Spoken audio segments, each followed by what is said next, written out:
ನಮನಗಳು. ನಾನು ಸ್ನೇಹಾಲಯದಿಂದ ಜೋಸೆಫ್ ಕ್ರಷ್ಟ ಮಾತಾಡ್ತಾ ಇದ್ದೇನೆ. ಇವತ್ತೊಂದು ಸಂತೋಷದ ಸುದಿನ. ಸ್ವಲ್ಪ ದಿವಸಗಳ ಹಿಂದೆ ಕಾಸರಗೋಡು ರೈಲ್ವೆ ನಿಲ್ದಾಣದಿಂದ ಅಲ್ಲಿಯ ಸಬ್ ಇನ್ಸ್ಪೆಕ್ಟರ್ ಅವರು ಒಬ್ಬ ವ್ಯಕ್ತಿಯನ್ನು ಸ್ನೇಹಾಲಯ ಕರೆತಂದಿದ್ರು. ಅವರ ಹೆಸರು ಪ್ರಹ್ಲಾದ್ ಅಂತ. ಮಾನಸಿಕ ಅವ್ಯವಸ್ಥೆಯಿಂದ ಅವರು ಬಳಲ್ತಾ ಇದ್ರು. ಸ್ನೇಹಾಲಯಕ್ಕೆ ತಂದ ನಂತರ ಅವರಿಗೆ ಚಿಕಿತ್ಸೆ ಮತ್ತು ಪರಿಪಾಲನೆಯಿಂದ ಈಗ ಅವರು ಸೌಖ್ಯ ಹೊಂದಿ ಅವರ ವಿಳಾಸ ಪತ್ತೆ ಹಚ್ಚಿದ್ದೇವೆ. ಅಸ್ಸಾಮಿನ ಕಮಾಲ್ಪುರ್ ಜವಾರ್ಗಂಜ್ ಬ್ಯಾಗ್ವಾನ್ ಎಂಬಂತಹ ಒಂದು ಆ ಊರಿನ ಹಳ್ಳಿಯವರು. ಅವರ ಪತ್ನಿ ಅಕ್ಕ ಇವತ್ತು ಕರ್ಕೊಂಡು ಹೋಗಲಿಕ್ಕೆ ಬಂದಿದ್ದಾರೆ. ನಿಮಗೆ ಕೂಡ ಇವತ್ತು ನಾವು ಸ್ವಾಗತವನ್ನು ಕೋರ್ತೇವೆ.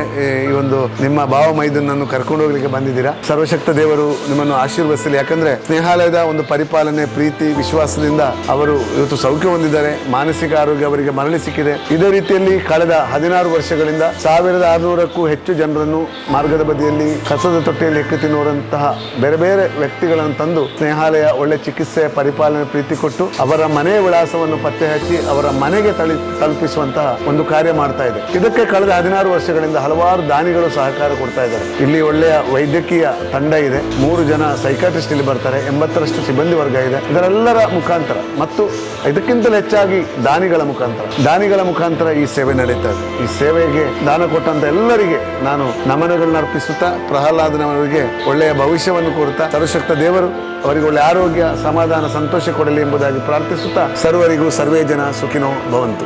मेरा नाम जुनमणि बर्मन, मैं असम से आया.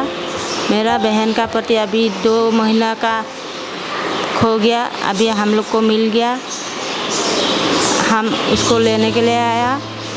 उसको मिल के हम लोग खुशी हो रहा है. उसका दिल भी अच्छा है, उसका शरीर भी अच्छा है, सब कुछ अच्छा है.